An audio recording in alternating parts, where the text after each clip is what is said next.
大家好，欢迎来到单程旅行社。人生就是一场单程旅行，乘车前记得按下订阅键，并且开启旁边的小铃铛哦。说到嘉年华会，你脑海里面第一个浮现的是不是充满奔放气息、热情洋溢的巴西嘉年华会，还是装扮神秘面具、身穿缤纷华服，在意大利威尼斯举办的面具嘉年华会呢？外国的嘉年华会你多少都有听说过，但是也许你不知道，其实在台湾也有一个非常具有在地特色的嘉年华会。而且这是一个从清朝开始就一直持续举办到现在超过100年的文化祭典。这个嘉年华会的名字就叫做基隆中元祭。过去连续2年，因为疫情的关系，基隆中元祭都缩小了举办的规模。但今年随着疫情的趋缓，生活慢慢恢复过往的常态。2022年，基隆再度盛大举行了第168年的中元祭典。今年我也是第一次这么关注这个大型的活动祭典。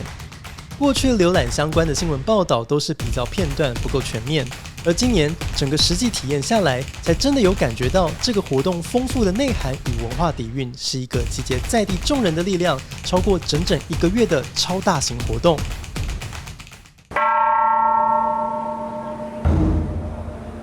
农历6月30号的晚上11点半，由基隆老大公庙举行开灯夜的仪式，揭开这一系列祭典活动的序幕。每年这个时候，新闻媒体都会抢拍的老大公庙开鬼门，基隆在地人则是称之为开看门的经典画面，是农历7月1号最重要的活动。接着，活动的主场就会转到1年只用这一次的主普坛。主普坛位在基隆的中正公园，在树灯高、送灯献祭、开灯放彩后，就会成为非常显眼的地标，闪闪发亮。同时，在这个月份，你只要走在基隆市区，到处都有灯笼高高挂起。而这样做的目的，为了就是要让好兄弟们可以找到路，来到高处的主普坛。而我们今年也参与了农历7月14号的花车游行，还有放水灯的仪式。这一连串的安排可以说是把整个基隆中元祭的热闹推到了最高潮。早上的庆安宫会进行发表仪式，把各个中青的斗灯点亮。而到了下午，各姓氏中青就会忙着把水灯放在花车上，好好布置一下。接着到了晚上6点，基隆市区就会开始进行封街。这个时候就会有非常多的人会跑到路上来，抱着期待的心情，准备好好欣赏这一次的游行。花车游行会从义3路开始，经过海洋广场前面的主舞台、城隍庙、庆安宫、奠济宫，绕行基隆的主要市区。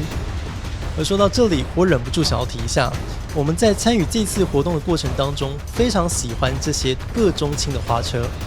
这些花车五花八门，各有特色。有的花车上面会载着中青长辈向街边的民众挥手致意，还有花车上面会载着真人装扮的妈祖娘娘，向民众到处分撒小糖果，给大家讨个吉利。而这样热闹的场合，自然也少不了具有台湾在地特色的各式阵头。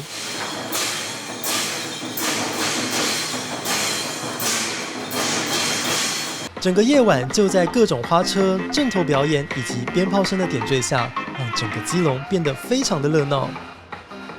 而至于花车上那些精致华丽的纸扎屋，就叫水灯头。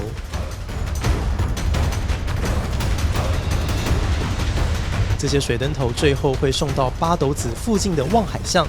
在晚上11点时间一到，主普的水灯头会打头阵，第一个被送出海。接着，港边就会绽放出璀璨的烟火，照亮整个夜空。最后，其他姓氏中青的水灯头就会一个接着一个被送出海。夜晚的天空能有这样热闹的烟火，搭配上难得一见的放水灯景色，真的是会让人留下非常深刻而且美好的回忆。说到这些燃烧的水灯头，它所象征的意义，就是基隆人发给海上无主孤魂的邀请函。这些水灯就像是灯塔，他们会指引出一条可以来到岸边的道路，请他们上岸来，准备参加在隔天，也就是农历7月15号在主普坛举行的盛大普渡。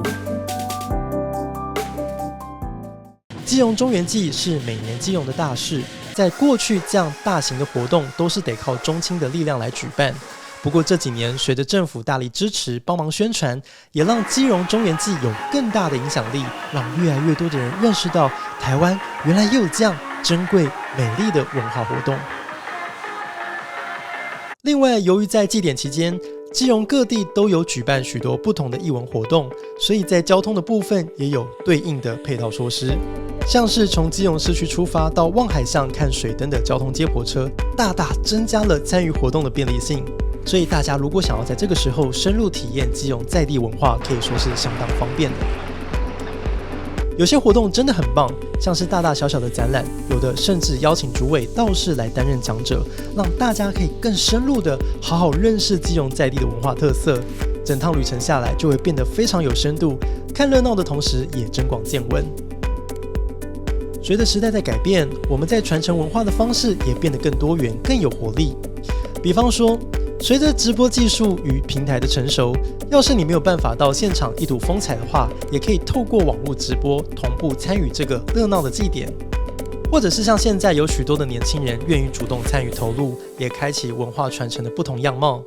就好比说，在这一次我们观察到有许多是来自于国外的观光客，他们慕名而来，来到现场想好好的一探究竟。而就在他们身边，就会有年轻人冒出来，在现场用英文不断的向他们来解释这些仪式背后的意义，让我们在旁边看的真的是非常的感动。这一切让我们见识到了，透过温暖的仪式，不止尊天敬地，也拉近了人与人之间的距离。流传百年的民俗是无形的文化资产，也是台湾珍贵的宝藏。今年你如果来不及参加，或许明年不妨可以安排来基隆走一趟，好好的来认识这个温暖的中元祭典。以上就是这支影片全部的内容。看完之后有什么样的心得或观点想要跟我们分享吗？也欢迎你可以在下方的留言区跟我们一起互动讨论哦。我是社长小冬瓜，单程旅行社，我们下次见，拜拜。